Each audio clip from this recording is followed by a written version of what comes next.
Hello po. Bali ito pong maliit na sisiw, meron po siyang sakit. Ito yung tinatawag na curved toe paralysis. Ang gagawin natin sa kanya, pagagalingin natin siya sa loob ng 3 araw. Itong ginagamit ko ngayon ay double adhesive tape. Madikit to para hindi ko mawala ang kanyang mga paa. Lalagyan na natin ang kanyang daliri. Yan, nalagyan na natin yung dahan-dahanin natin kasi baka mabali ang kanyang mga daliri. Tapos make sure natin na wag matanggal sa loob ng 3 araw.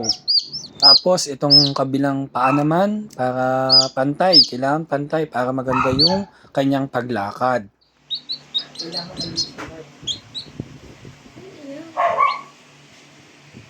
3 days later. Ayan, after ng 3 days, tatanggalin na natin tong mga tape sa kanyang paa. Check nyo to, kung tingin nyo, pansin nyo parang pantay na yung mga daliri niya.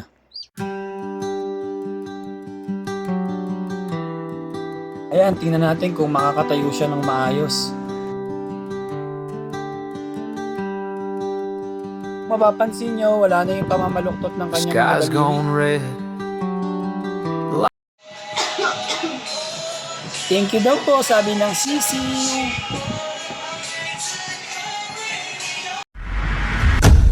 Thanks for watching.